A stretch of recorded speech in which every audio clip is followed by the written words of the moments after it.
Absolutely. Drew Titan Bronx on deck. Shout out to the mighty LDBC, the Some Painful Excellence podcast. Yeah, this is going to be a rather interesting discussion. Let's see what we got in the building. The beautiful love is the word. Woke. My brother Dr. Mark's in the building. Salute. Corey Joe. Mind of Mansa Musa, my brother Mark Wunderlich, Rod Neal, Jason William, Almond Eyes, Shogun. Y'all must have forgot. No Smoke in the building. Yeah, bro. We gonna talk. 88 Sports Talk, Grown Folk Talk. Showtime Majors, Smoke Talk. What's going on? Philip D in the building. Salute. Derek Gaines in the building. What's going on? Demon Kennedy. Salute, y'all. Smash the like button. Like the video. Share the video. We growing. We are growing. Phenomenal Mexican. Salute. I had got a random email. Someone saying that they appreciated one of my shows. So I was like, oh, well, I don't even know who this is. Well, salute. And Philip D, thank you for those emails, man. I'm working on a long itinerary of stuff. I'm about to start, there's no way around it, family. There's no way around it. I'm going to have to start doing reaction videos to some of this stuff because it's so much. And I'm like, man, if I start doing shows dedicated to this one clip or one article, and I ain't trying to talk all day.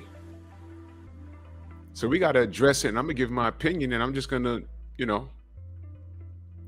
I'm just going to have to react to it. Now I understood a long time ago, but now I really and truly understand reactions. It's just like long videos. It could be the same topic, but you want to hear what everyone else has to say. So I get it. So I'm going to start doing that because I need to, because a lot of this stuff is outrageous. And some of the stuff I'll just buckle down and do a live stream on. But you know something? A lot of this stuff is out of hand between what the beautiful love is the word sends me on the gram and what Philip Diaz sent me. Man, and a lot of people send me stuff and they've been asking me, what's your thoughts? I mean, people that I don't even know, what's your thoughts on this? I'm like, wow, you know what? There's no way around it. I'm going to become a part of the reaction crew. There's no way around it. Young Hollywood, salute. So, addicted to dysfunction. Addicted to dysfunction. On what level? Relationship level. Whether it's romantic. Joker, what's up? If I missed you. Whether it's romantic or, family. I like to say, y'all must have forgot, salute. I like to say, when you reach a certain age, you've come across some rather interesting people. A few times in my life, I've come across people that I just couldn't figure out what the hell was wrong with them. And my mother has a degree in psychology. And when I would explain, look, I'm in school and there's this one guy and it's like, I could say nothing right. In fact, no one could say anything right to him. And he's always on 100 miles an hour. And it's like, what the hell, And I came up in the 80s. There was no Prozac, y'all. There was no Prozac. If you was a little too nutty, they removed you out of regular class and put you in special education. And it's not to say if you was in special ed that you were dumb. It was just that your focus wasn't as such as the rest of the kids. You needed a smaller class with less distractions. It didn't mean you were stupid. I repeat, it didn't mean you were stupid. It just meant you learn different. That's all. A couple of my buddies I came up with were in special education. Watcher, what up? How you feel? Watcher, since you're here, real quick, who the hell is Dempsey McKean? I was looking for you this morning because I don't know this guy, but that's some boxing talk. But I don't know who the hell that guy is. 6'6" southpaw. I don't know. But anyway, and the two brothers that I came up with, they're family men with great jobs. You would never know. I mean, just because you was in special ed, that don't mean you're retarded. No, that does not mean that. And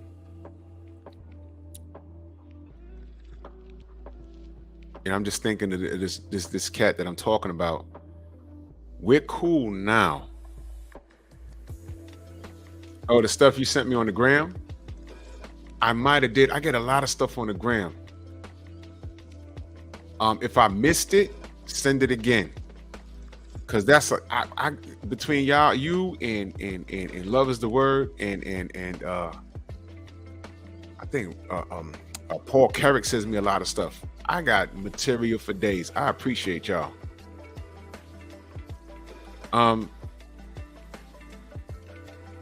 The person I'm talking about right now, we're actually cool now, but we're almost 50.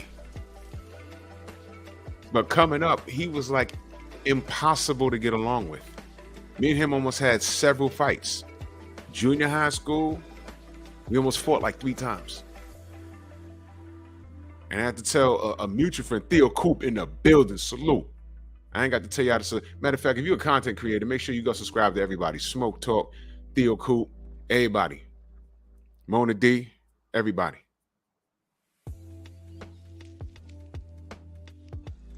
We could laugh about it now. You know what I'm saying? Because, you know, he was like, yeah, I was, and come to find out he was going through some shit. And I'm like, I didn't know he was going through some shit. 2-parent household. His father was a pastor. But coming up, he was impossible to deal with. He'd get triggered so fast. So it was like walking on eggshells around him. Xavier, what up? And it got to the point where I'm like, I don't give a shit, man. Why I got to walk on eggshells around this motherfucker? And it got to the point where my attitude would change when he would walk up and sit with the group, because I'm like, he say something today, we fighting. And it was just like that. Well, you know, you find out later on in life that he was in therapy. He had anger issues. And I'm like, how could this be? You know, 2-parent household, your daddy was a pastor, what the hell? But that didn't mean anything. He had issues. But one of the things I did not like, Jose, what up? Was that in the group, there were people that would set him off on purpose. I'm very peaceful. You know what I'm saying? I don't like, look,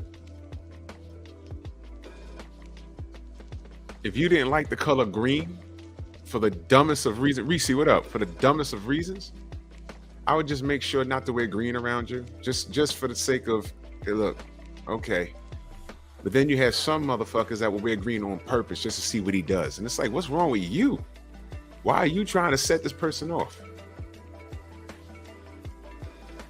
And the bugged out part is some of those people that, okay, now, I mean, we're cool now. We're cool now. But I found out years later, he was in therapy the whole time. At least his parents knew to get him help. But what about the parents that don't know to get their kids help? What about the adult that's in a relationship that knows that there's something not right? Paul Carrick in the building. They know there's something not right, and they just choose not to get help. What about that? You see, that's a problem. Frank from the land, salute. There you go. Make sure y'all subscribe to Smoke and Talk. It's a great channel right there.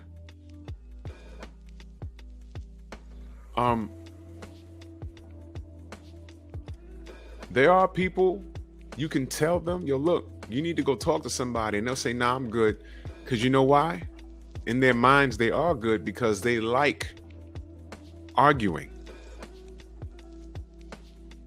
They like drama. Have y'all ever been around people like that? I just mentioned, a few days ago, how when we were all hang out as a group, there was this one motherfucker. We tell him, yo, I ain't gonna say his name. Don't invite him. Look, we going here on Friday night. Don't say shit. Because he was cool, but we didn't want to make him feel left out. But it's like every time we went somewhere and he was there, something popped off. And he would start it 100%. But let me tell you how bad the buddy system was back then. I mean, you leave your block together, you got to return to the block with the people you left with. And he was legitimately a troublemaker. And we had enough one night. It's like, yo, bro, we getting older now. Niggas is playing with guns. Eric Jordan, salute. And this was the box cutter era. But when cats started to find deuce and putting it in their Timbs, people was getting shot. Like, yo, deuce that, mammy? No, that was a 22 bullet. Just give it a minute. You'll feel it.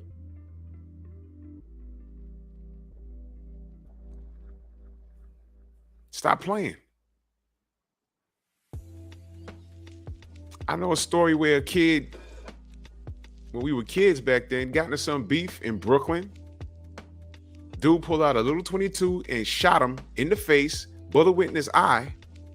Now, normally, if you're from a far distance, a little 22, it probably won't kill you if you're far enough away. Matter of fact, I've heard stories where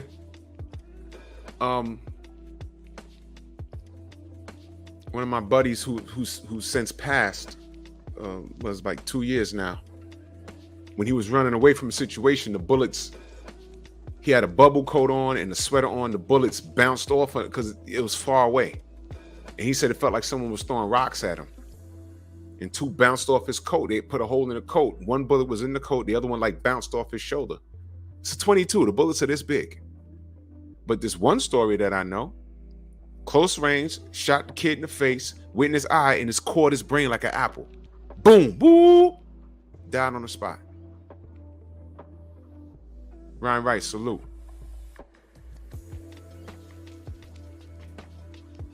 So we don't play in the streets, man. We don't play in the streets. And this one individual, we was like, yo, we don't eat. Every time we go somewhere, he looks for a goddamn problem. So you got, and when we got older, we was like, yo, people ain't playing out here no more, man. Stop playing. He could not relax. We could be all sitting in front of the building, just talking about what we want to do in life, and he would literally see some girls walking by and just start. Yo, come here. And they'll just look and ignore him. Get out of here, you fucking bitch. It's like, yo, bro, what the fuck? Do you know, bro?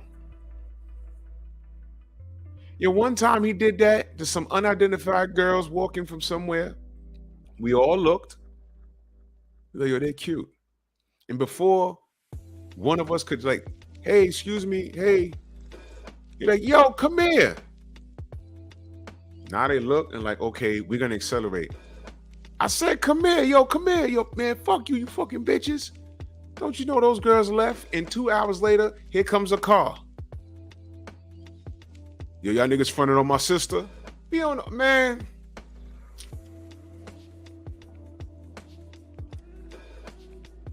And now we in it. Here's the funny part. The nigga that did it left an hour ago. And now we just sitting here. Man, Nitty G in the building. PJ's Big Dog, salute. Ridiculous, man. Ridiculous.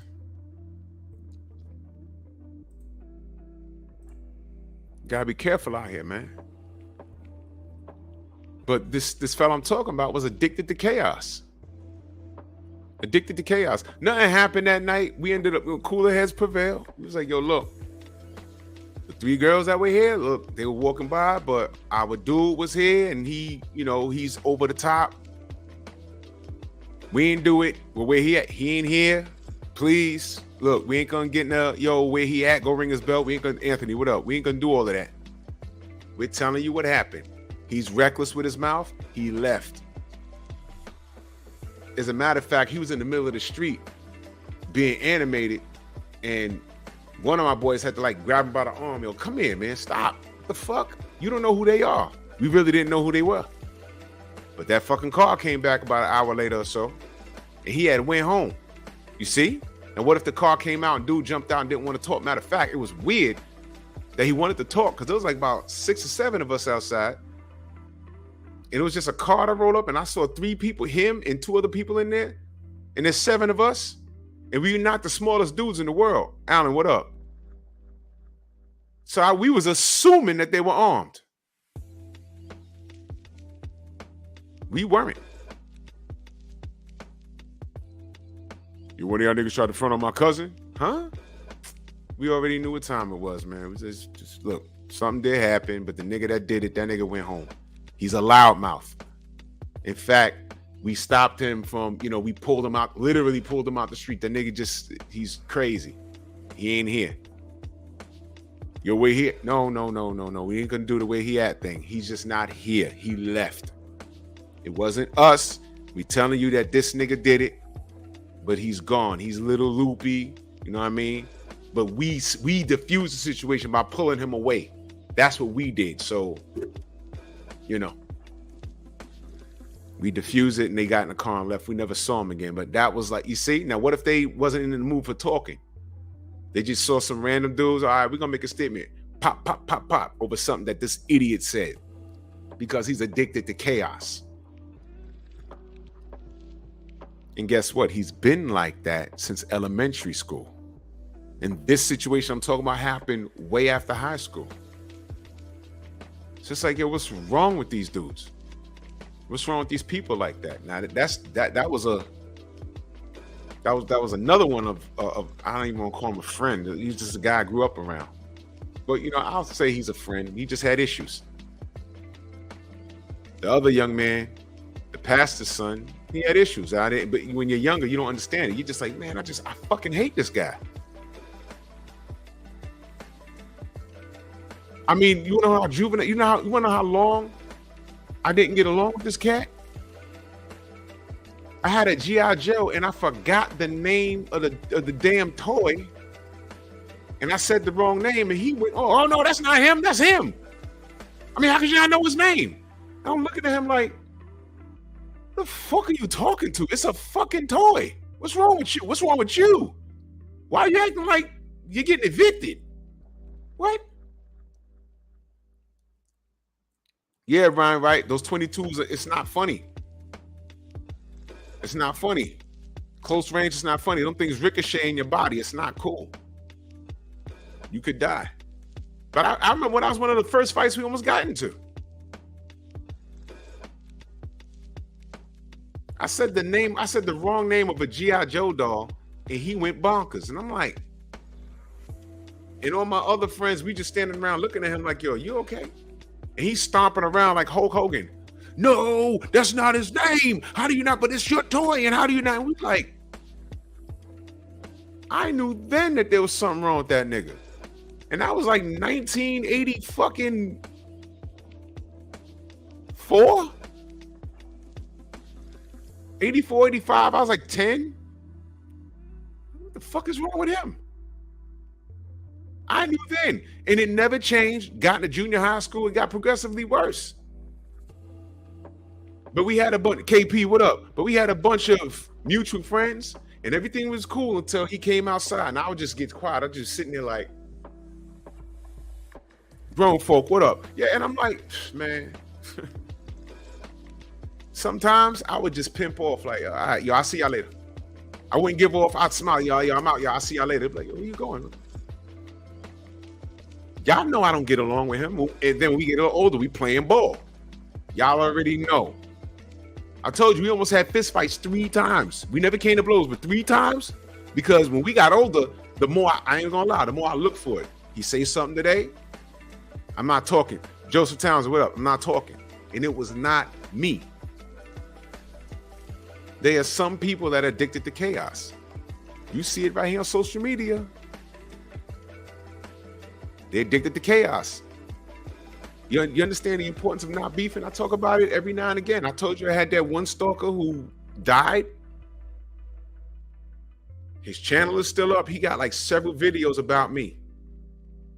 Never met him, never spoke to him. We never had it out. I don't know what his obsession, because it was a weird obsession. It was weird. I was like, what is wrong with this guy? When I had family members saying, yo, who is this guy? Ignore it. Ignore it.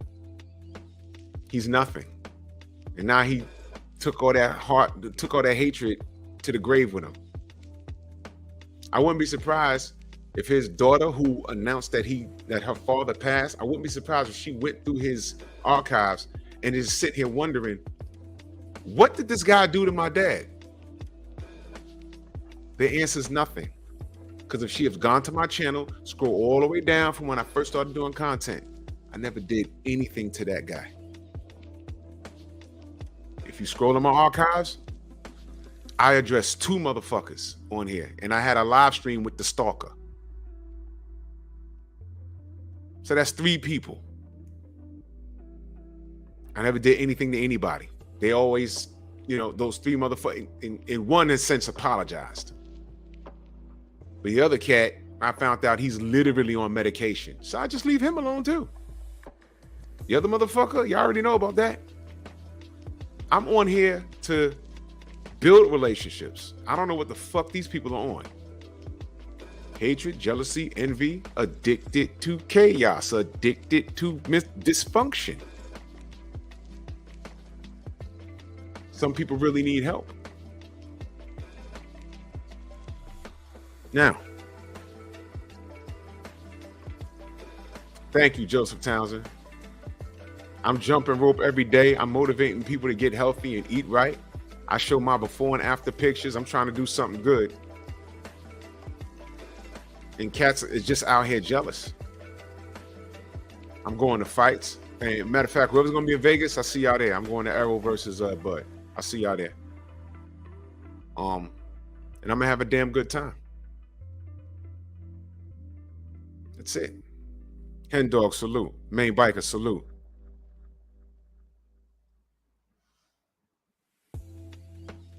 Exactly, Joker. And you gotta take control of that. It got to the point where I'm like, me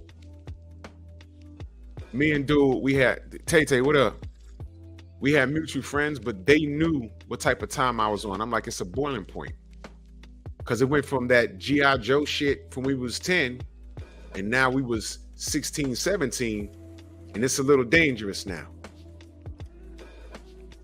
We'll be talking about something like girls, and I'd say something. Now at 16, you're just now learning things, and we're all like talking about things we're going through, and I'm like, yeah, well, this happened, that happened. You shouldn't have did that. I mean, that's fucking dumb. I mean, I wouldn't have did that. And I'm like, yo, dogs, who the fuck? And my other boy be nudging me, yo, chill. I'm like, nah, nigga, he keep doing it. You tell him to chill. And it got to a point where it was like, you know what? Here's what I'm gonna do. I'm cool. When he comes, I'm leaving. Y'all ain't got to keep the peace because I ain't gonna be around. That's how and that's how I handled it.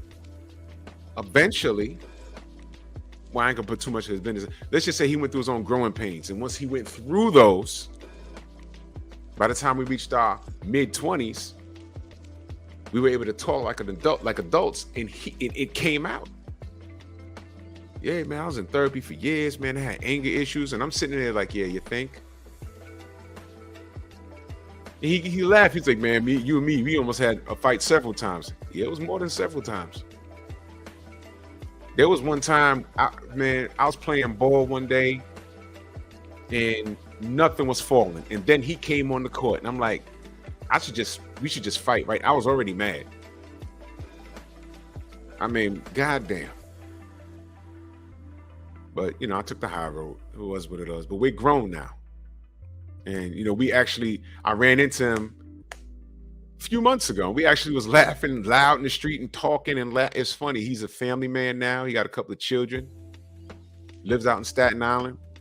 He's cool. And it's like, this was not the guy I grew up with. And I'm glad for him. And I'm glad we never fought. But I'm also glad that he released that information from me, because, I'm like, why this dude don't like me? It wasn't me. There was other cats. Matter of fact, all the cats in the circle was like, I don't even like him. But see, here was the thing. Not to put my own coattail, but his bark was big, but I wasn't scared to throw hands with him. There were two cats in the circle that were like straight up and down scared too. And I'm like, nah. I will fuck him up. I don't care. I'm just waiting. I will fuck him up. And I'm like, all right, John Pounds, what up? I mean, it was bad. It was real, real bad. He would bully people with his verbs, and it's like, don't do it. Don't do it. That day, it was summertime. We were sitting on the bench and we were talking about girls. And I remember I was sharing my testimony dealing with a girl. I was like 16, 17. And he's like, man, that's stupid. You shouldn't have did that, man. You're dumb for that. I turned to him and my boy grabbed me like, I'm looking at him like, yo, what? I said, nigga, I handle it how I handle it. Nah, well, I wouldn't have did. I said, I ain't ask you. And my boy kept hitting my shoulder. I was like, man, I'm out, man. I went upstairs, fucking play Nintendo, man. I said, I'm out. I'm out, y'all. I'm out. I left. Fuck out of here, man. Y'all talk to him with that shit. Y'all never check him, but y'all stop me from whooping his ass like 5 times and shit. 3 times, I was at, when your adrenaline hits your stomach and you just stare like,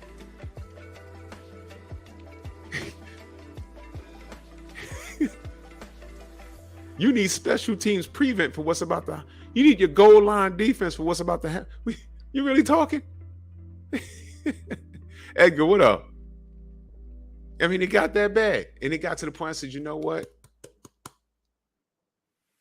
I live here. He lives here. What I'm going to do? Beat him up? I'm going to have to beat him up tomorrow and beat him up the day after tomorrow. I'm going to have to beat him up every day. What? I said, you know what? Here's what I'm going to do. I'm going to chill. And when he walks up, I'm leaving. I'll even give him a head nod. And I'll leave. Because I ain't got to deal with this shit. Mona D, what up? Go subscribe to my sister Mona D. So that's just what it was. I took the high road, but I was like, why is this dude so dysfunctional? And it's like, I didn't think he wanted to get better, but his parents had to get him into therapy. And he had some trials that go on in his life. He lost his mom. That absolutely sucked because I remember his mom very well. And I remember because we had gotten older and we started driving and stuff. And I remember one afternoon, I was sitting in front of the building. I was waiting for my boy to come out, and I saw him come out with his mother, and he was walking out of the car, and man, it was fucked up. Somebody, I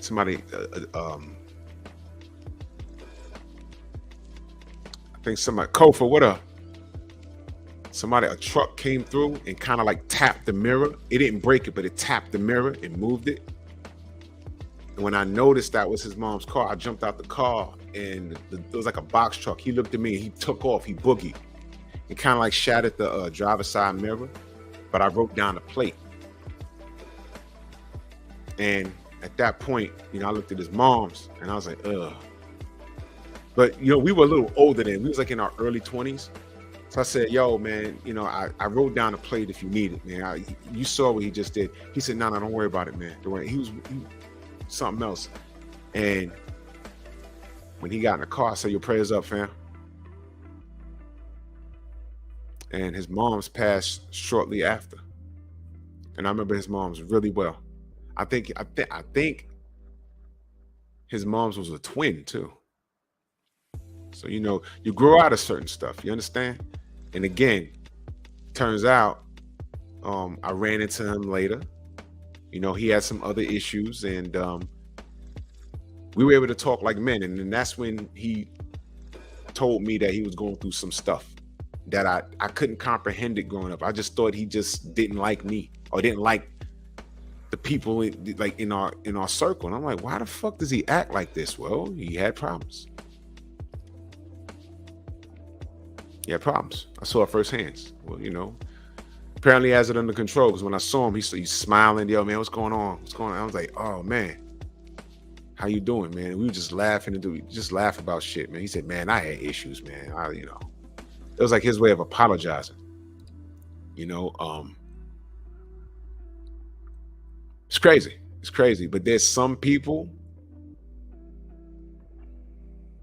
that are just addicted to dysfunction, where they don't want help. They are happy with the way things are. Now, I'm just talking about platonic relationships between, men or women. I'm sure the ladies know women like that just always are just very confrontational. But here we go. What happens when you meet that someone and all y'all do is fight? Now, here's the thing. You meet someone and everything's fine at first, and then y'all in a relationship, and then you notice that all y'all doing is fighting. Two things. If you on the outside looking in, well, you're not on the outside looking in, you're in it. If you can identify that person is addicted to dysfunction, you need to ask yourself, why the hell are you there? Why are you there? Get out, like the Amityville Horror. Get out. Get out. You ain't got to tell me twice. Get out. I've been there a few times dealing with, when I was growing up, girls. I've had the platonic girlfriend when I was growing up. The girl, and fellas, this has happened to us. You live and learn. You live and learn. You're the boyfriend without the benefits of being the fucking boyfriend. She tells you everything that the dude she's dating.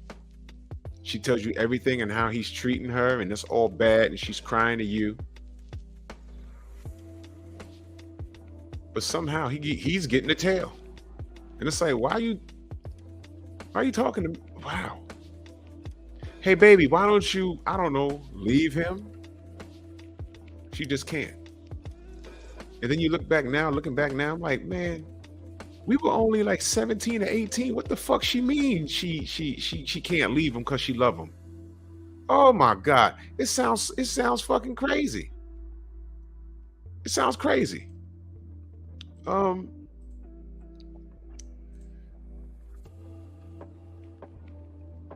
reason for addiction to toxic relationships is abandonism.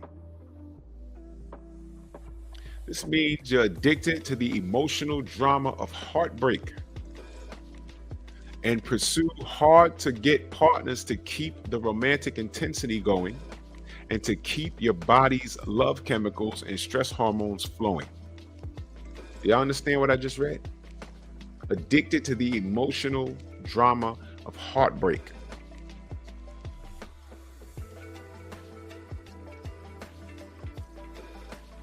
Abandonism.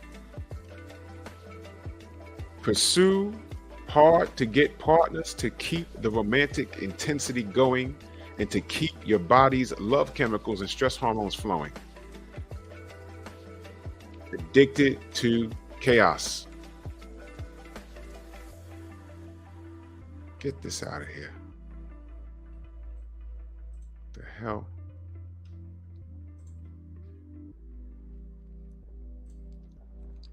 Five signs you're unconsciously addicted to chaotic relationships and why. 1, you find it very difficult to trust people. You predict betrayal and you predict being taken advantage of. You play movies in your head. You anticipate the pain you're going to feel. People, how many times? Well, okay, I'm going to talk to you from a male's perspective. Fellas, how many times you've dealt with a woman and, I don't know, maybe you don't call her for a couple of days and it's still relatively new. You don't call her for a couple of days. And then in the event y'all do speak, she's assuming the worst. You ever had a woman that's just blaming you for shit or assuming the worst of you, and you like dead ass didn't do anything? You dead ass didn't plan on doing anything? Y'all ever been through that? You know that's the absolute worst. And guess what? If you are thinking the worst of our brand new situation, why the F are you in it?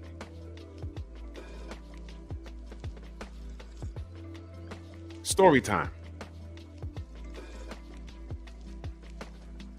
I had a girlfriend of 4 years in the 90s. And it was the most roller coaster situation I ever had. But I thank God for that every day. You know why? I learned so much.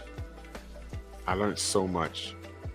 And by the time that relationship had ran its course, I am the one that said, no, thank you. And it felt so good. It felt so good. Because looking back, although I learned from her, when we did have these fallouts, I promise you, I didn't start any of that shit. I mean, I was still relatively young. I met her when I was like 17, going on 18. And she was like 20. You know, and y'all already know what to do with that trolling there. I was like about maybe 17 going on 18. And yeah. And she used to tell me, yeah, you know, I want to be a lawyer. Well, that's great. You going to law school? Well, I'm working towards that. She never did. But she did like to argue and debate. And I'm like, I'm not with that. Everything with her was a freaking debate. And I'm like, what are you doing? What are you doing? When you're around a significant other, that's supposed to be the time when you relax. That's supposed to be the time when you relax. You can't relax. Not with her. But guess what? 12 months of that, I got used to it. I got used to it. I got used to defending myself with her. Okay, middle of the week, she's going to call me. And it's going to be some bullshit. I'm ready for her today. And for a little while, not for a little while, damn near 2.5 years, I thought that that's what a relationship was supposed to be. You meet, you have sex, everything is cool. But then every now and again, you get into a fight. That's not a relationship, but I thought it was. I normalized it in my mind. When we argued, we argued. Now, again, the things that she'd get mad at me over, these were things that young men are learning. I didn't know how to be completely romantic. You know, dumb shit like that. But, you know, fellas, you don't reward bad behavior. Because the shit that she was asking for, I promise you, looking back, she didn't deserve it. I want to go out to dinner. I'm fucking 18. What are you talking about? What are you talking about? Shut up. I mean, damn. Did we have good times? Yes, but the bad times was bad because I was so aggravated. I was so aggravated, but I was used to being aggravated. I was used to being aggravated. And as I got older, Eric Jordan in that super chat, much love and appreciation. He says, misery loves company. That is the oldest slogan. No, not a slogan, the oldest saying, but I promise you, the older you get, the more you understand it. Misery does indeed love company. And let me tell you why that's very important. I'm glad you said that, Eric. Oh, Tay, I was 17 going on 18. She was like 20. She was like 20, right? Oh, and that's another thing. I had lied about my age when I met her. I was gonna be 18, and I just said some shit, and oh my god, you really? I said, well, I'm 18. It's after my birthday. We ain't fucked her after my birthday though. I made sure that I didn't want to get her in trouble. You see, that's how I did. I didn't want to get her in trouble. I said, I just turned 18. We're in November. Oh my God, why didn't you say? I said, yo, look, I'm 17. We was just chilling, whatever. I didn't, shouldn't have lied, but I did. But I'm telling you, I did not want to get her in trouble. So I didn't do that. That I didn't do. That's on God. I didn't do that. Because I know what that could have meant. So I didn't do that. I did not do that. Now, reverse the roles. You think a girl would have told a 20, 21-year-old that she's really 17? Nope. I did not do that. I did not do that. After my birthday, though, that was when, I started to smash the gas on her.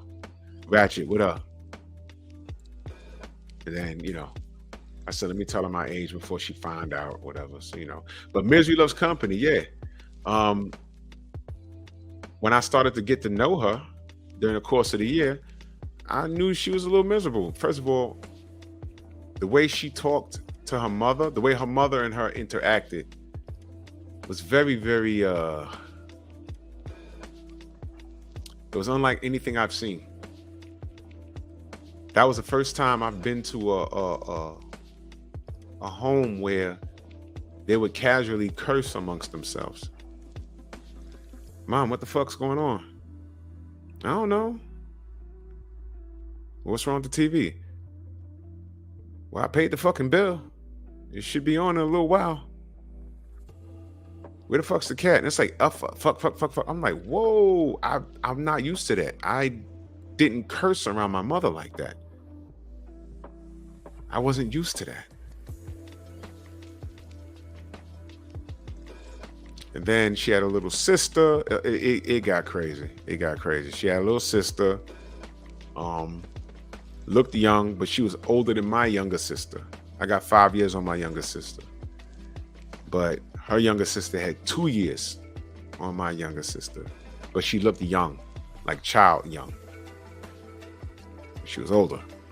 And I noticed that, growth. Yes. And I'm not saying her mom was a bad person. I'm just saying that I understood. The more and more I was around, the more and more I understood. And let me just cut through this because this is actually a whole story.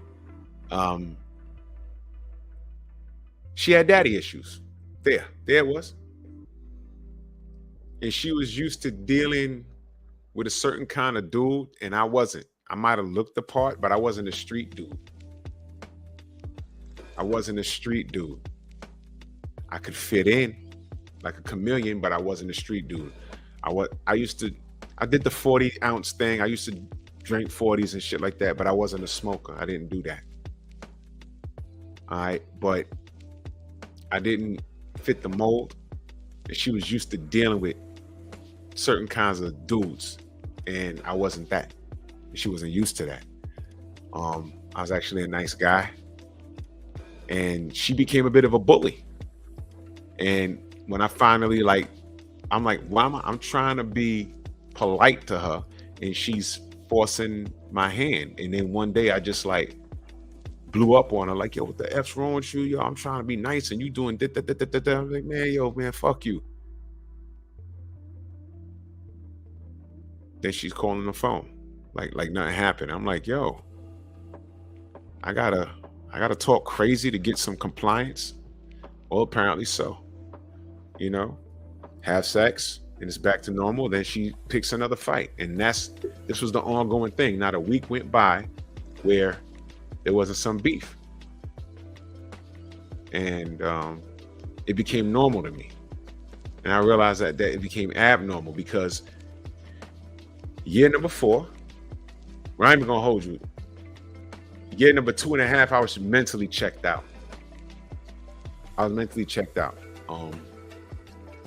I had other options.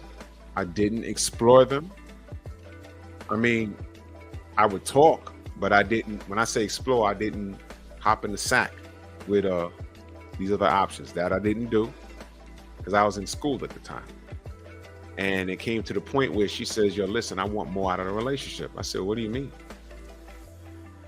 What are you talking about? I'm in school. I was still living with my mother at the time." She says, "Well, I want more." "What do you mean?" "Well, I'm moving out my mama house." Okay. And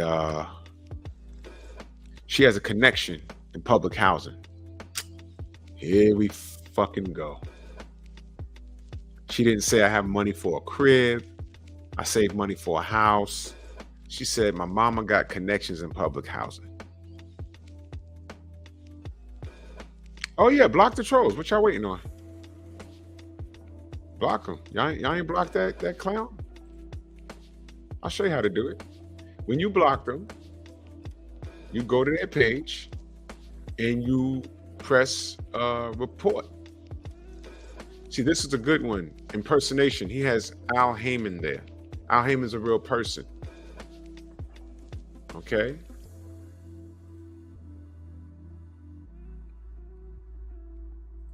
No, you can't do impersonation. That means impersonation for another YouTube channel. Just put harassment and cyberbullying. And of course, he just made the channel on the 8th. Just put troll account. And I had a meeting with Google. I ain't even gonna talk about it. There's ways to handle that. And Google is in the process of handling. Yeah, Reese Owie. Yeah. They yeah, that's exactly what it is. Section 8. Let me tighten you up there. There you go. French gang. So exactly, Reese. Blessings to Al Heyman. So he said, I want more. And I said, okay. Well, my mother got a connection in Section 8, and Section 8 is a waiting list. But she knew someone that could push her paperwork up, like, from what she said, like 6 months, and that's fast. And she said, the building by the FDR, 96th Street, there's a big old project building there. And 96th Street is the cutoff point. Anything from 96th Street in downtown, the neighborhood is different. Anything from 96th Street in uptown is basically Harlem. So, thank you, Tay. So, yeah, exactly, Phenomenal Mexican. I'm thinking she's gonna tell me she's getting a condo somewhere or whatever, or a house. She says she's trying to move into a Section 8 apartment and told me I can get a 3-bedroom in the projects. It's still the goddamn projects. Yellow ass walls. The elevators still smell like piss. And it's Section 8. What the fuck? I'm supposed to move in? And that's what she wanted. And said, she could have had her own house. I am supposed to move into her home? No. I knew that much. And I also knew that I did not want to move further with that. Now imagine, we fussed over the phone as it is. Now imagine being stuck in an apartment or a home that she's paying for, and I gotta hear pop, pop, pop, pop, pop, pop, pop, pop, pop, pop, pop. No. First of all, man, you're not supposed to be moving in with no chick. Don't do that.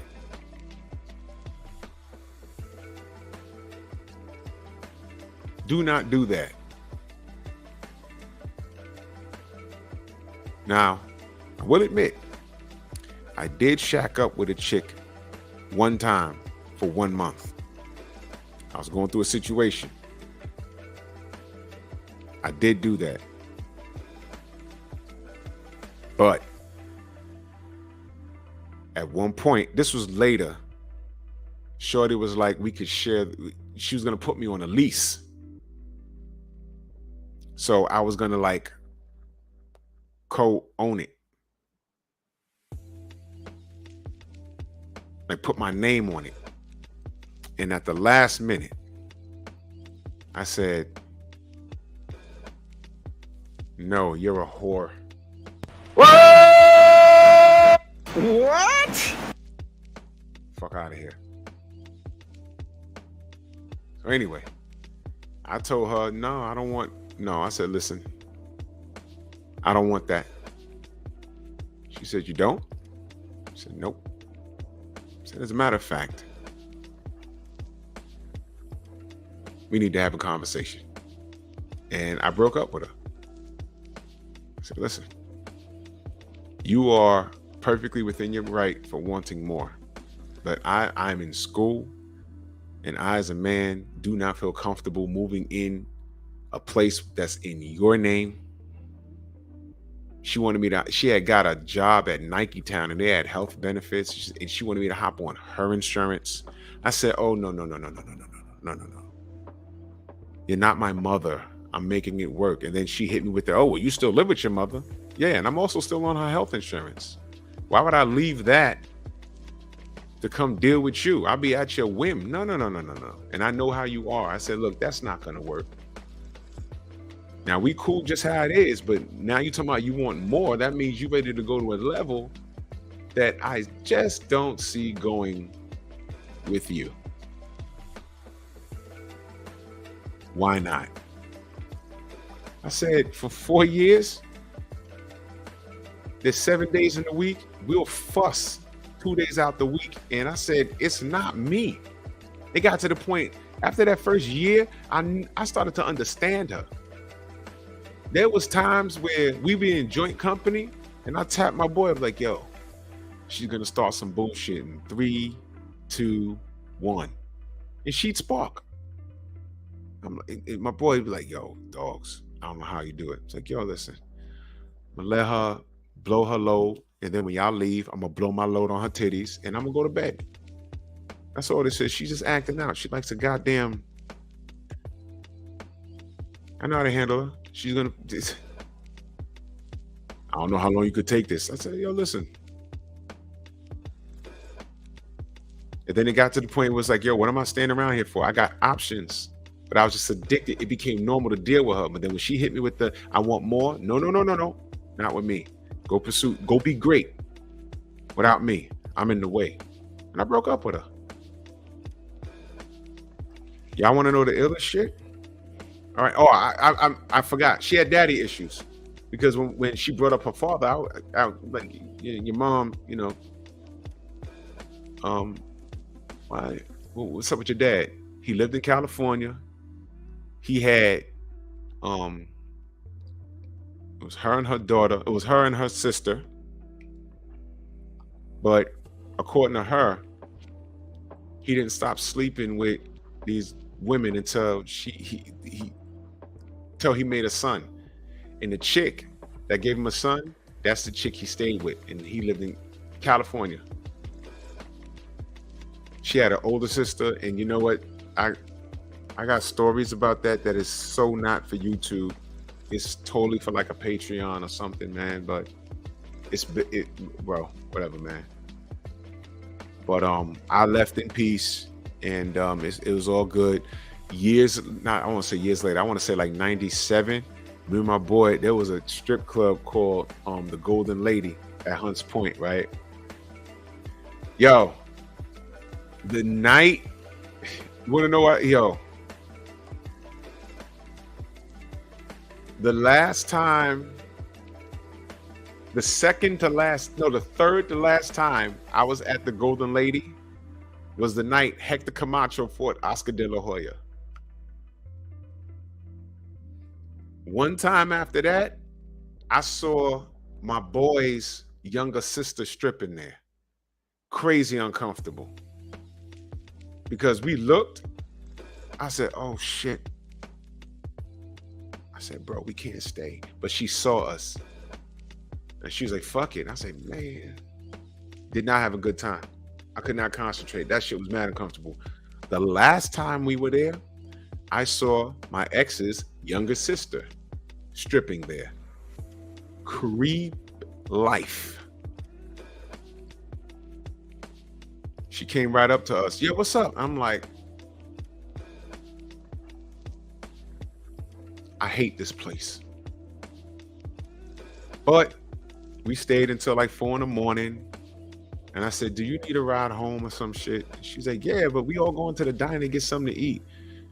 We drove to a diner where everyone that worked at the place goes to eat like at 4 in the morning. And she bought me and my boy breakfast and everything. And we drove her home. She lived with some dude. She just told us where to drop her off. We dropped her off, and you know, I was like 97. My God.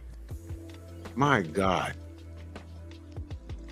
But I mean, there's a lot of shit that happened like in between, but you know, I'm giving you the gist as to why dealing with her, my ex, Jerome, what up?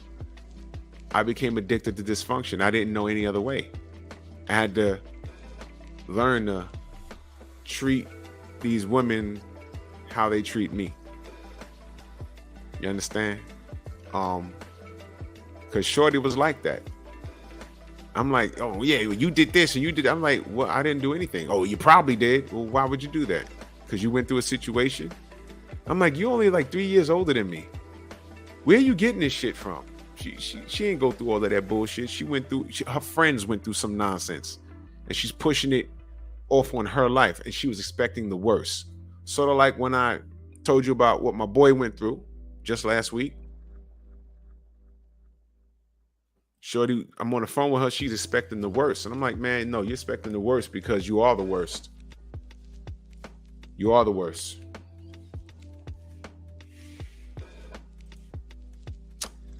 You have the tendency to date emotionally unavailable people.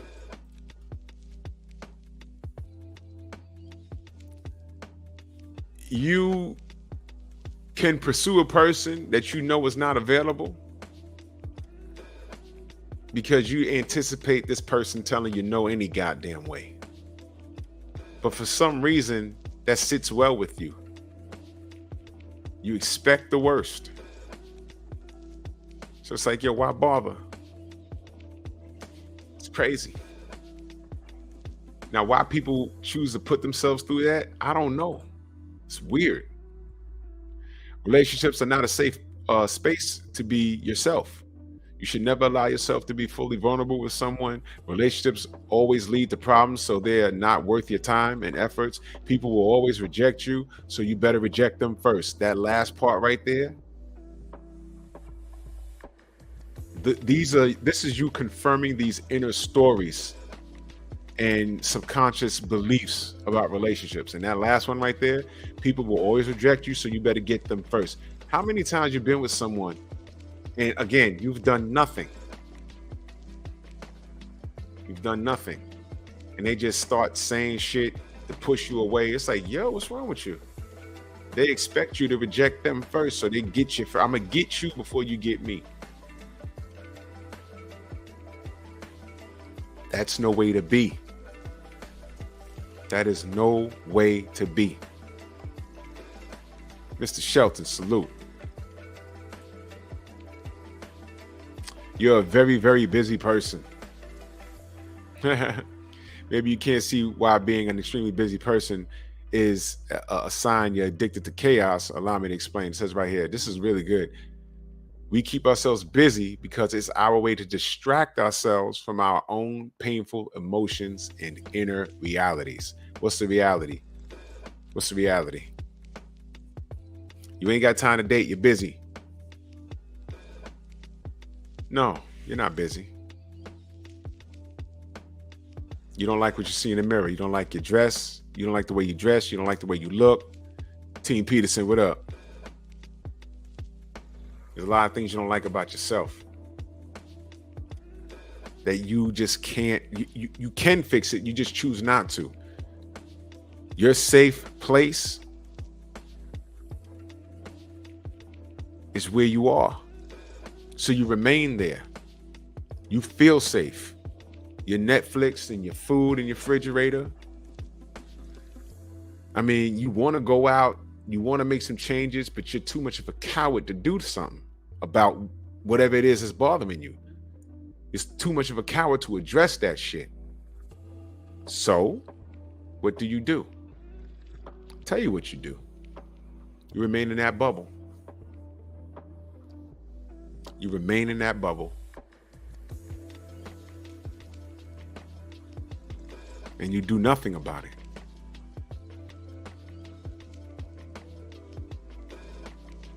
You're addicted to your four walls. You're addicted to whatever it is you're eating. And you choose to remain where you are in life because that is your choice. Reset common sense. Salute.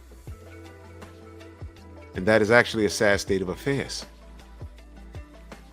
That's an addiction. It turns into I'm good how I am, not needing anybody. We're social creatures by nature. But some of us are just, I don't know where it comes from, just turn coward. You turn cowardly. To the point where it's like, you know what, it's not me, it's people. I want to stay away from people because people are the enemy. It's not the people, it's you. You're going to have bad people. You're going to have good. There's more good people than there are bad people. With this internet shit, it just seems like lately bad people have a bigger megaphone.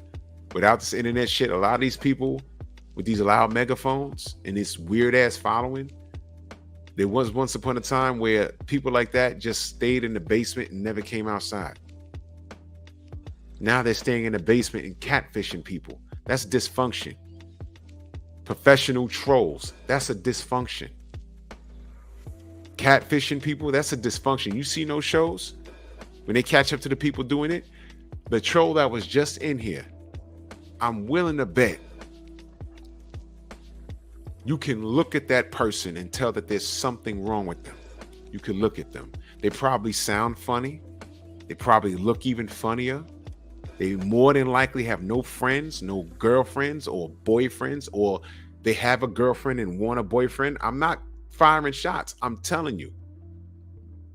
For that one person to be on all of our channels at all hours of the day, probably on the other side of the world somewhere, it's a different time zone, but they're subscribed to us with a million channels to do that. That's a form of dysfunction. Like I said, no internet. If this was the 80s, he'd be in his mama basement playing Dungeons and Dragons by himself, playing solitaire all day. Parents coming downstairs saying, yo, could you go outside and make friends? Incapable, but on the internet, they give them access to the world.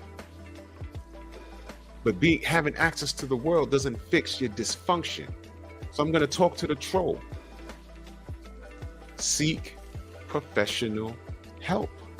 It's as simple as that.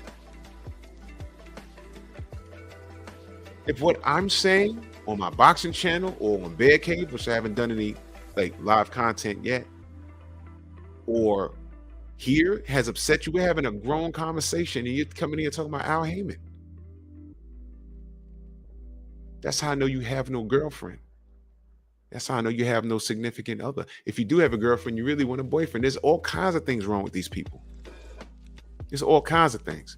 Just Sparks, salute.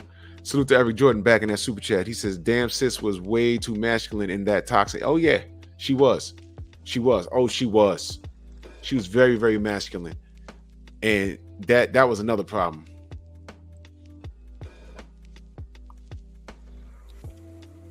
Yeah, Just Spark. You know, 96th Street by the FDR, that big building, that's what she wanted to move into. Oh, you still got family over? Oh yeah, you know the building. You know the building. And not me. I was not doing that. I said, man, I live all the way uptown. Why the fuck would I want to move into the what? That's not a step up. What do you? Okay, whatever, man. Anyway, addicted to dysfunction. We do content in these trolls every day. Try and do that. Is that the marks of a normal person? Yes or no? Of course it's not. $1 Trillion Dream, salute. That's not the signs of a normal person. No normal person. I mean, really think about that. No normal person does that. This is every day. This one guy does this every day. There's no way he has a functioning relationship with a woman. Over here, it's 11:39. The only reason why I'm not pounding on my wife is because she got to get up in the morning. And when I say pounding, I'm not meaning with my fist. I mean with my 9-iron.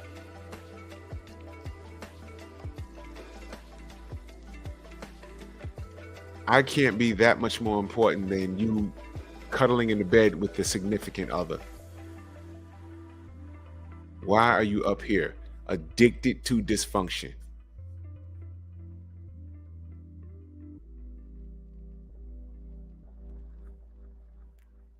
Where's the lie?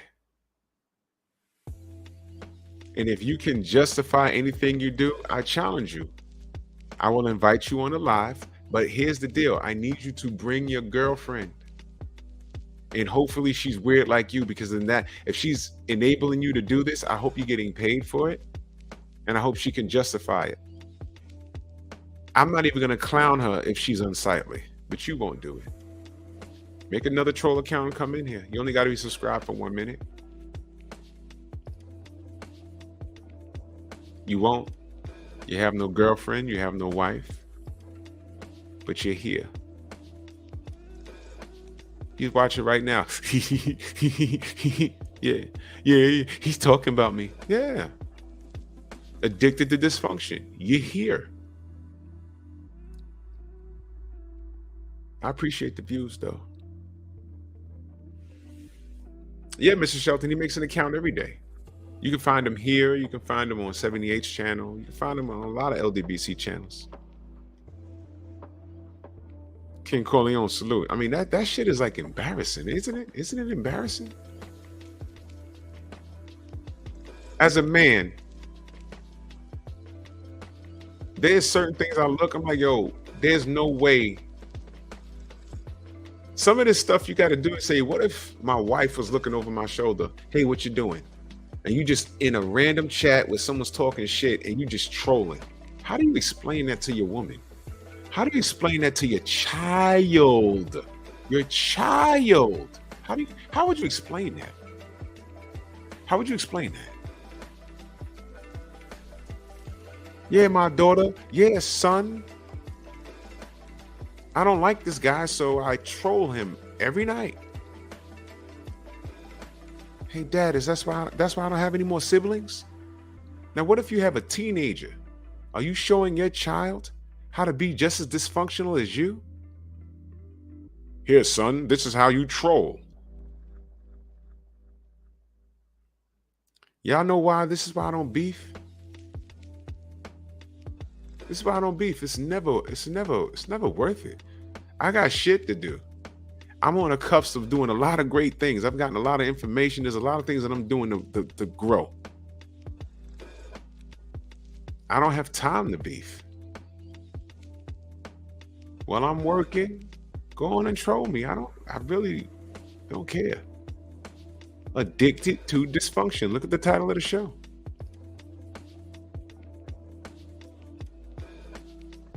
Got a lot of people that don't like me. They never met me.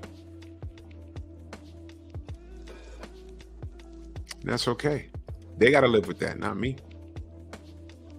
Well, that dude in Baltimore, he was living with that, but, you know, he's dead. I didn't do it to him.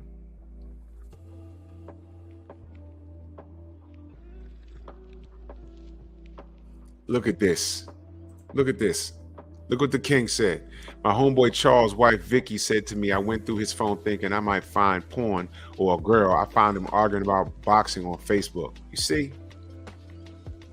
That's why I got I'd have fell out too. You see? You see? You see? See? I'm not doing that shit no more. I found myself getting into full-blown, and Facebook is different, full-blown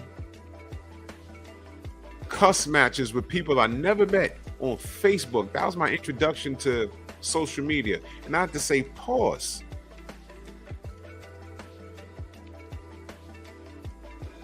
These niggas is pussy. Why would I?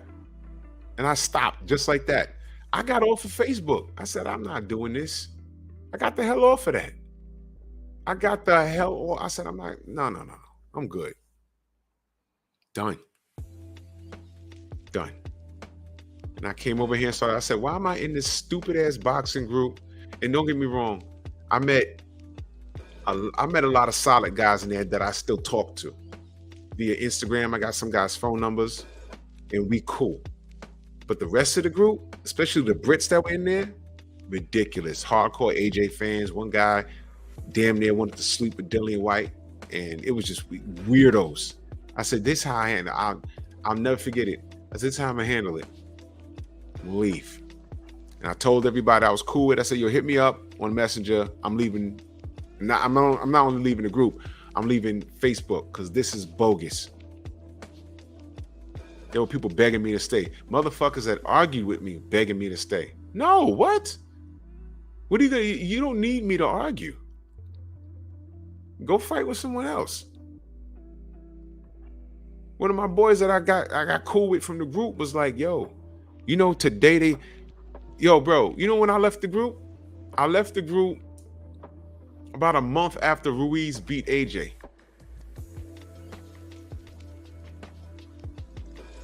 I laughed. I went live on Facebook, and I just, Rick Glasser in that group. Putting his phone number in the group, saying, yo, call me. I said, I'm not calling you. Take your number out this damn group. What's wrong with you? You see all these maniacs in here? Now you got your phone number there. They'll be calling you. You thinking it's me? They'll be calling you. They gonna be thinking it's me? No. Get out of here, man. Get out of here. Get out of here. I was in that group since 2015.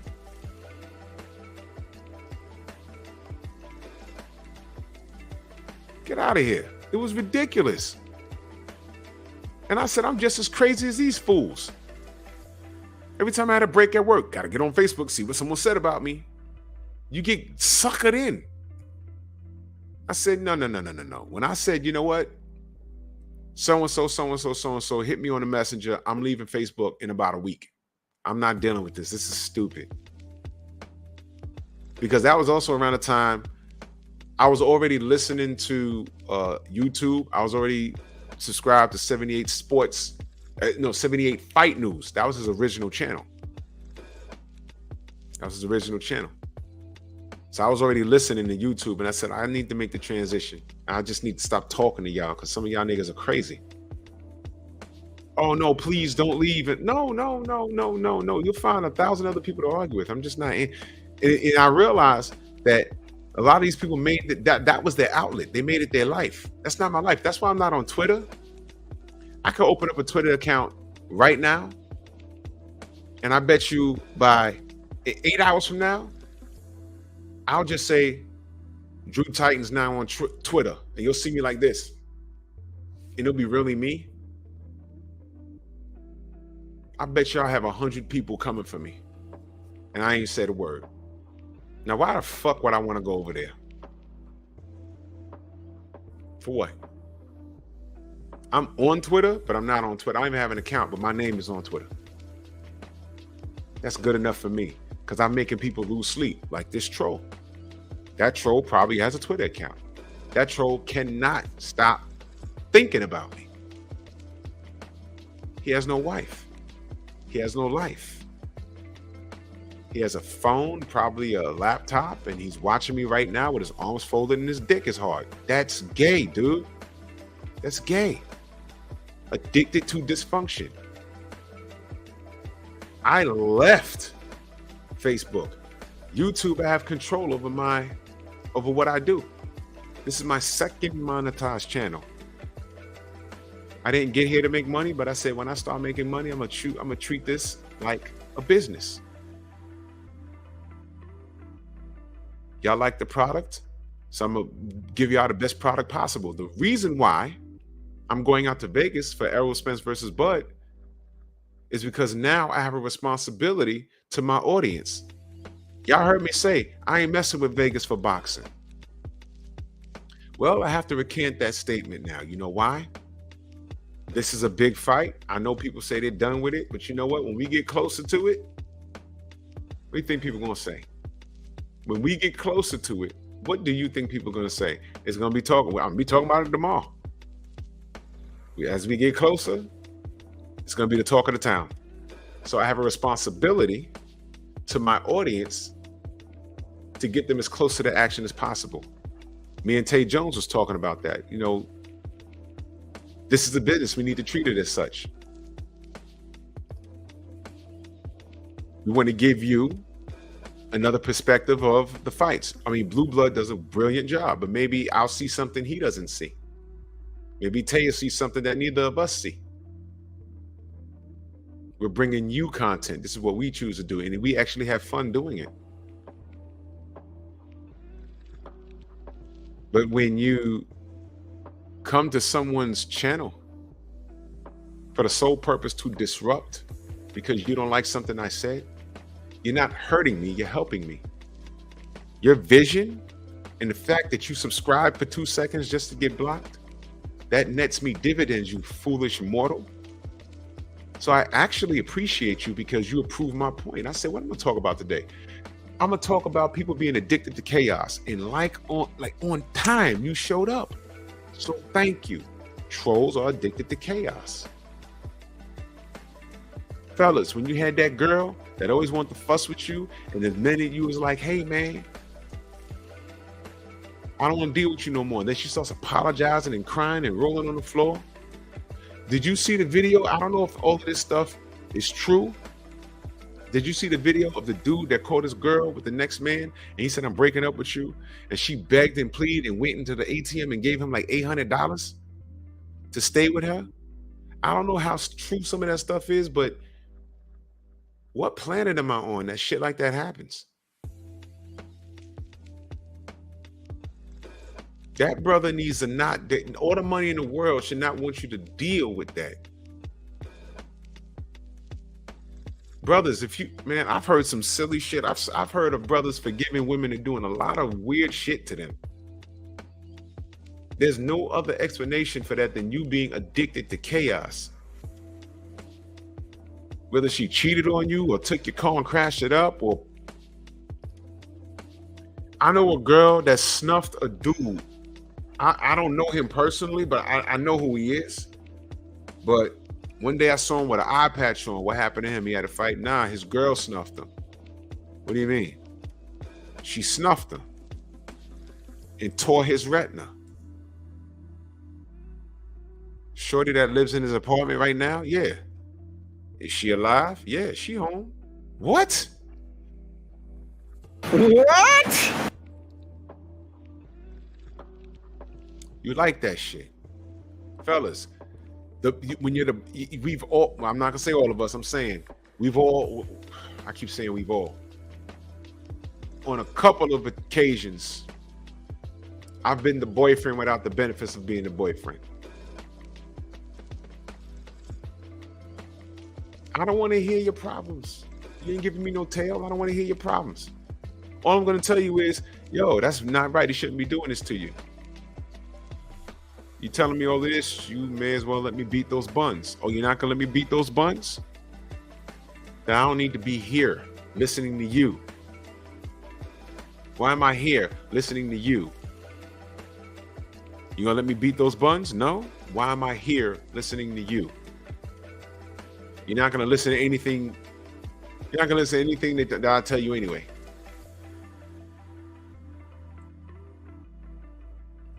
That's right, Jerome. Money don't trump integrity. Not at all.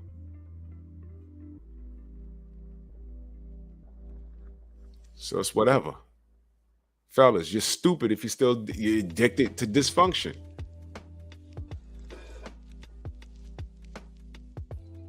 The older I got, the less fucks I gave. The less fucks I gave, the more respect I got. The more respect I got, the more of a commodity I became.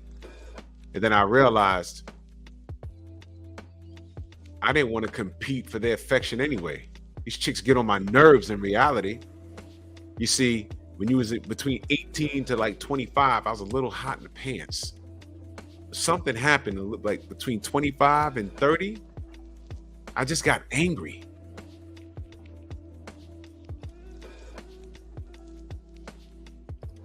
Oh yeah, I know about that, Derek. I know about that. I know about that. That's sad. Sad. I was just angry at these chicks. Like, how dare you? This is what I was dealing with. Wait a minute, to just to get into bed with you, and it's not even worth it, man. My focus was elsewhere. I was like, man, I got to move out my mama house. I got to get this money because I don't want to work this long, and I want to be retired. And then here come a girl wanting you to court her. Man, I got shit to do. Get out my face. But some brothers just put aside their personal goals and deal with the screaming and nagging chick, or vice versa. These chicks will offset whatever they're doing to deal with some needy dude that ain't worth it. Some codependent relationship,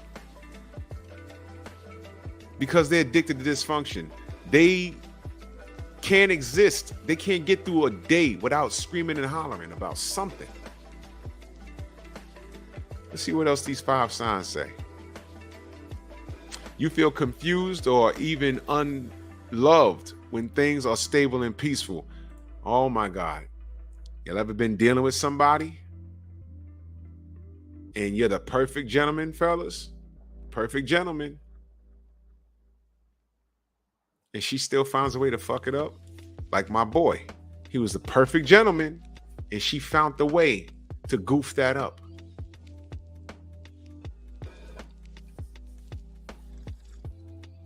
Oh, bro, my Mansa Musa, she don't even answer her DMs anymore. I hope she okay.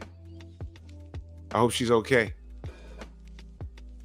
I hope she does come back to the show lighter, in better health. I don't wish ill will on her.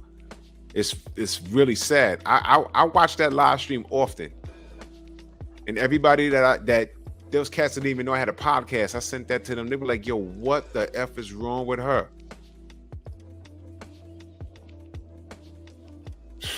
Unbelievable. What else it says here? When you're on social media, you enjoy spending time arguing and attempting to prove people wrong. Whoa!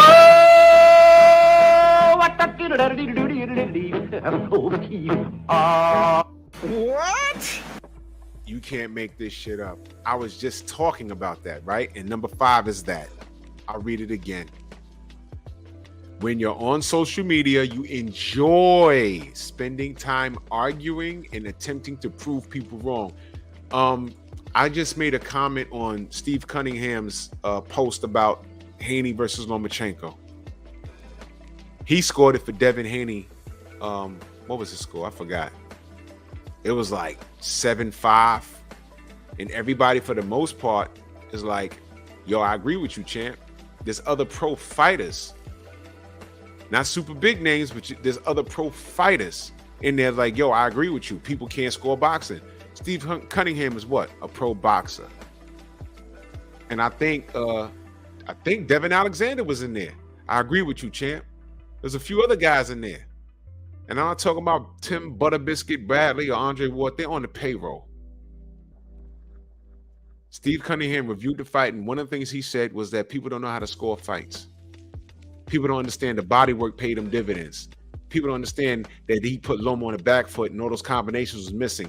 Hardbody J. Timo did an excellent short video about it.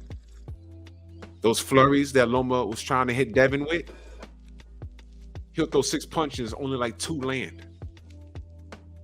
Devin landed the more meaningful shots. But I don't want to make this about boxing. My point is, I made a comment agreeing with Steve, saying, yo, yeah, people don't know how to score boxing and da-da-da-da. I go to my Instagram later on today, or earlier today, and I'm looking, and some stranger commented me a whole paragraph. You're wrong. You don't know what you're talking about. in this round, Devin pivoted this way. I didn't even read that. I'm like, my response to him was, stranger danger. Mutombo's at the scores table. And I waited on purpose. I just swiped refresh, and there he was. Now, mind you, when he responded, he's talking to me. I don't even know him. When he responded to me, it was like 4 hours had lapsed. When I responded to him and I hit refresh, he responded to me literally 2 minutes later, which told me that he was hovering over the post. Let me read this to you again. Sign number 5, that you're addicted to chaos, chaotic relationships, dysfunction. When you're on social media, you enjoy spending time arguing, attempting to prove people wrong. It says here, this is a clear sign that conflict is something your mind is familiar with and, as ironically as it sounds, finds comfort in. Our mind loves what is familiar. If we've grown up in unstable environments, then we're not familiar with stability. If we've spent years being manipulated and gaslighted, then we're not familiar with peace and freedom. Oh, shit. What? This is pure gold. As a consequence, we gravitate towards chaos. We crave chaos. We have to become accustomed to. So, when we don't have it, we attempt to create it.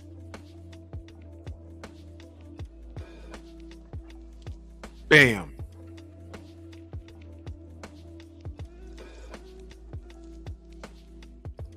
This is me. Oh, Mansa Musa, when I had an 8.4 when I watched it live. When I rewatched it, when everyone go to Tay Jones' live that he did the other night. He reviewed it, and a lot of the fight he played in slow motion. I rescored it 9-3. I said, wait a minute. Devin washed him. But you hear what I just read? I just described everything on social media. So when I swiped and that fool responded with a long paragraph, I don't know what you're talking about. What does Dikembe Mutombo have to do with this? I'm talking boxing, and this is further proof that you don't know. I went to his page. He had no picture. No, he had a picture of a beach or something. He had like maybe 200 followers, but he was following 2,000 people. I went to his name, and it said, block this account or block any other account that this person makes. That's what Instagram does. And I click block any account that this person makes. I no longer can see him, and he no longer can see me. How about that? You want to hear something funny? One day I was on a post with, it was a boxing post, and I said something, right? And somebody responded to me by name, right? And one of the brothers hit me up on IG in the DM. They said, yo, who's so-and-so, and why is he talking to you? I said, I don't know who that is. They said, yo, he's on the post saying your name. I said, well, I don't see him. He can't see me. I said, I went to my block list, and I said, oh, is this the guy? I took a screenshot. They said, yeah, that's him. He's in the chat. I said, well, I blocked him. I blocked his whole life. I can't see him.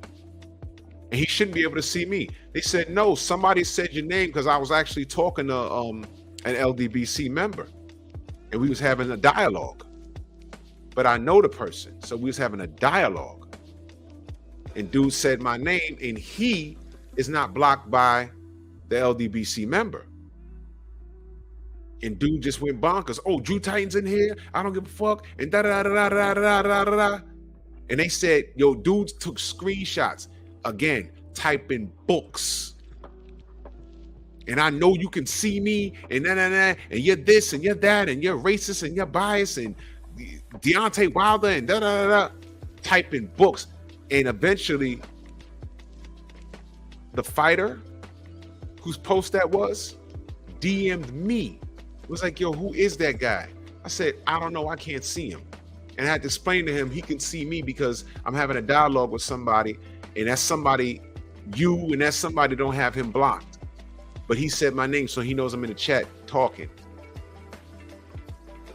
He said, oh, well, I'm going to go ahead and block him. I said, feel free. This is a pro fighter. They had to do that shit.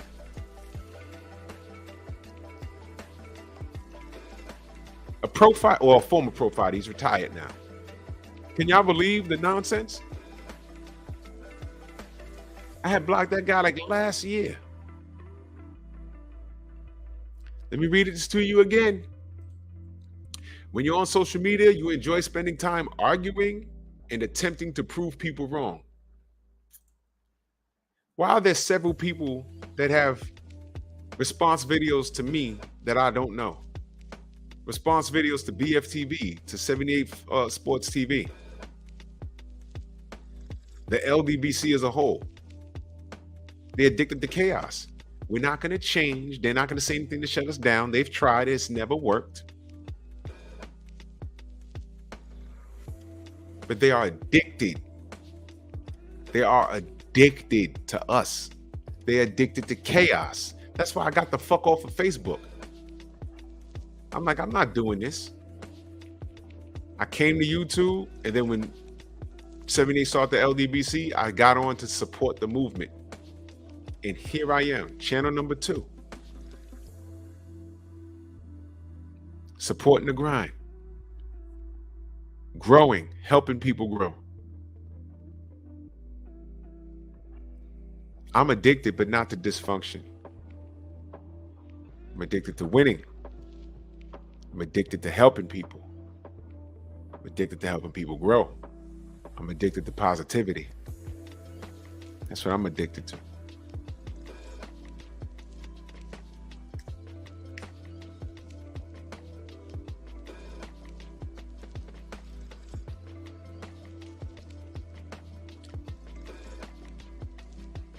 I'm not a babysitter. Not. And these people be good and grown. You got grown people in their 50s watching what we do just so they mental. What up? Yeah, they are born dysfunctional. They got all kinds of problems that they never seek help. If y'all knew the things that we knew about some of these people, confirmed people that are EDPs, emotionally disturbed people, your head will spin. Trust me, it runs deep, and it's a sad state of affairs. But I'm better than that. I really am. I'm really better than that. I'm really better than that, and I'm not saying that to pull my own coattail. I say it because I mean it. I'm really better than that. I've gotten really good at what I do. I'm not great, but I'm really good, and I'm a sponge. I learn a lot, and I'm very original. I'm an artist. I'm very original. Very original. And people have helped me, and all I want to do is help people. You can't help a person when you're dysfunctional. You can't. You know, and these are 5 signs. This 5th sign, let me put this link in the chat so y'all can read it yourself. This 5th sign, though, it says this is a clear sign that conflict is something your mind is familiar with, and as ironically as it sounds, finds comfort in. People like being dysfunctional. People like being dysfunctional, and it's messed up, man. I can't deal with that. I'd rather not. I'd rather not.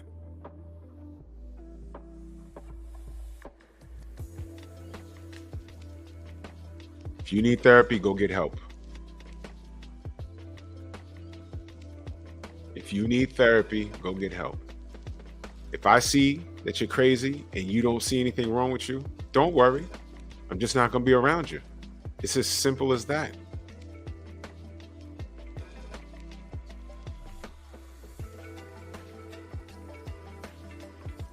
You're not a therapist. If you are, go If you can recognize crazy, go recommend that person to go get their head looked at. That's what you do.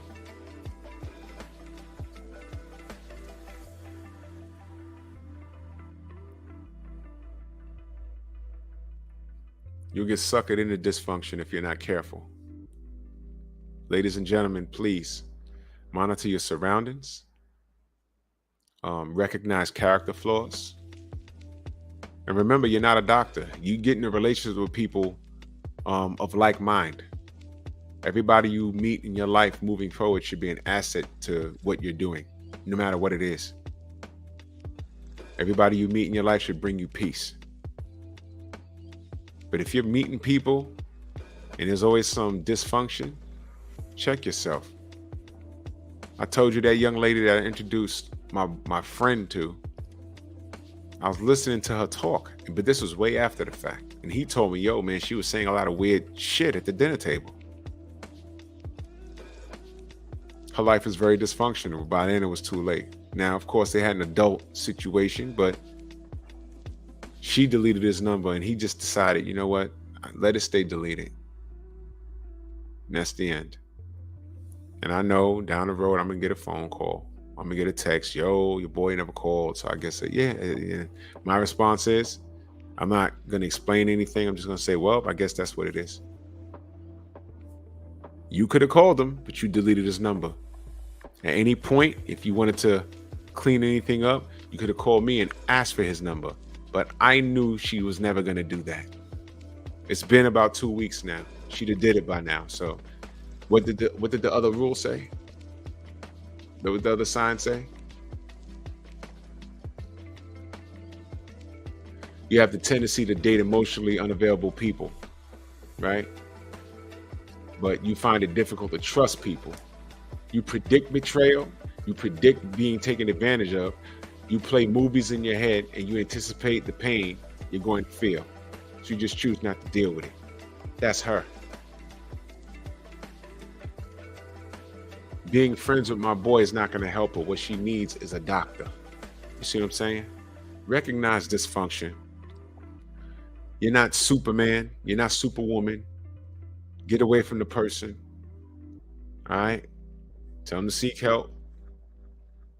And move on with your life. I ain't gonna talk y'all to death, man. I got a show to do tomorrow morning. Salute to everybody in the Venmo, the Zelle, the Cash App, the Super Chats. Much love and appreciation. Every bit helps.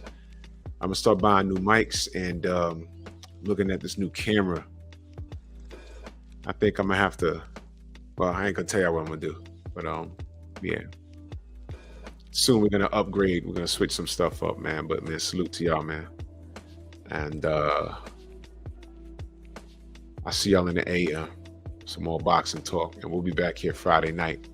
But look for more content from this channel, man. I'm gonna be doing a lot more shorts, and I'm gonna be doing some. Y'all send me so much great stuff. I'm gonna be doing some reactions because there's a lot going on. I really understand why the brothers and sisters do reactions because there's a lot to talk about, man. So I'll catch y'all on the rebound, man. Much love and appreciation to every last one of you. Peace.